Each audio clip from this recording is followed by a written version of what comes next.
Hi అండి, welcome back to యానీస్ kitchen. ఈ రోజు వీడియోలో ఒక మంచి ఫ్లేవర్ఫుల్ టేస్టీ చికెన్ కర్రీ రెసిపీని మీతో షేర్ చేస్తున్నాను. ఈ కర్రీ రైస్ లోకైనా, చపాతీలోకైనా, బిర్యానీలోకైనా, జీరా రైస్, బగారా రైస్ ఇలా ఎందులో అయినా పర్ఫెక్ట్ గా సెట్ అవుతుంది. సో చికెన్తో నెక్స్ట్ టైం రెసిపీ ట్రై చేసినప్పుడు డెఫినెట్గా ఇలా ఒకసారి ట్రై చేయండి. టేస్ట్ చేసిన తర్వాత ఎప్పుడు చికెన్ కర్రీ చేసినా ఇలాగే చేసుకోవాలనిపిస్తుంది. అంత టైం పట్టదు, కానీ టేస్ట్ మాత్రం నెక్స్ట్ లెవెల్లో ఉంటుంది. సో వీడియోని ఎక్కడ స్కిప్ చేయకుండా చూడండి. మరి ఎంతో టేస్టీగా ఉండే ఈ చికెన్ కర్రీ ప్రాసెస్ ఏంటో ఇప్పుడు చూసేద్దాం. ఈ కర్రీ కోసం నేను ముందుగా ఫ్రైడ్ ఆనియన్స్ని ప్రిపేర్ చేసుకుంటున్నాను. ఒక కడాయిలో డీప్ ఫ్రైకి సరిపడా ఆయిల్ని తీసుకొని ఆయిల్ వేడయ్యాక పొడుగ్గా సన్నగా కట్ చేసిన ఉల్లిపాయ ముక్కలు వేసి గోల్డెన్ బ్రౌన్ కలర్ వచ్చేంత వరకు కలుపుతూ ఫ్రై చేసుకోవాలి. చూడండి, ఇలా ఫ్రై చేసుకుంటే సరిపోతుంది.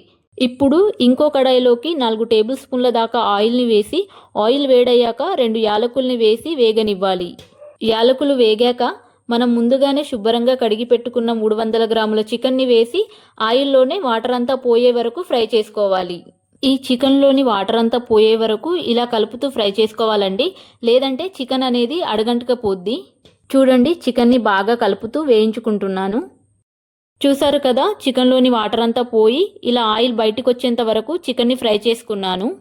ఇప్పుడు మనం ఈ చికెన్లోకి ఉప్పు, పసుపు, కారం, ధనియాల పొడి, మిరియాల పొడి, గరం మసాలాని వేసి ఫ్లేమ్ని లో ఫ్లేమ్లోనే ఉంచి ఈ మసాలాలన్నీ చికెన్కి పట్టేలా ఆయిల్లోనే కలుపుతూ ఫ్రై చేసుకోవాలి. ఇప్పుడు ఈ కర్రీలోకి నేను ఒక పేస్ట్ని తయారు చేసుకుంటున్నానండి. దానికోసం నేను ఇక్కడ పచ్చిమిరపకాయలు, ఎండు కొబ్బరి, ఇంకా జీడిపప్పును తీసుకుంటున్నాను. మూత తీసి 1 టేబుల్ స్పూన్ అల్లం వెల్లుల్లి పేస్ట్ని వేసి పచ్చివాసన పోయే వరకు కలుపుతూ వేయించుకోవాలి. అల్లం వెల్లుల్లిలోని పచ్చివాసన పూర్తిగా పోయాక మనం ముందుగా ప్రిపేర్ చేసుకున్న పచ్చిమిర్చి, కాజు పేస్ట్ని వేసి బాగా కలుపుకోవాలి. చూడండి, చికెన్ అంతా ఉడికి ఆయిల్ ఇలా బయటికి వచ్చింది. ఇప్పుడు 2 స్పూన్ల పెరుగు, కొంచెం నిమ్మరసం, సన్నగా తరిగిన కొత్తిమీరని వేసి కలుపుకోవాలి. చూడండి, పెరుగంతా బాగా కలిసిపోయేలాగా కలుపుకుంటున్నాను.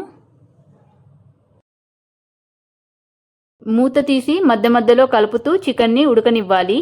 ఇప్పుడు ముందుగా మనం ప్రిపేర్ చేసుకున్న ఫ్రైడ్ ఆనియన్స్ ఉన్నాయి కదా, వాటిని ఇలా చేత్తో మ్యాష్ చేస్తూ కర్రీలో వేసుకొని బాగా కలుపుకోవాలి. ఈ ఫ్రైడ్ ఆనియన్స్ వేయడం వలన కర్రీకి మంచి ఫ్లేవర్ వచ్చి చాలా రుచిగా ఉంటుంది కర్రీ. ఇలా బాగా కలుపుకొని మూత పెట్టి 2 నిమిషాలు ఉడకనిద్దాం. చూడండి, చికెన్ అంతా పర్ఫెక్ట్ గా ఉడికిపోయి ఆయిల్ ఇలా బయటికి వచ్చింది.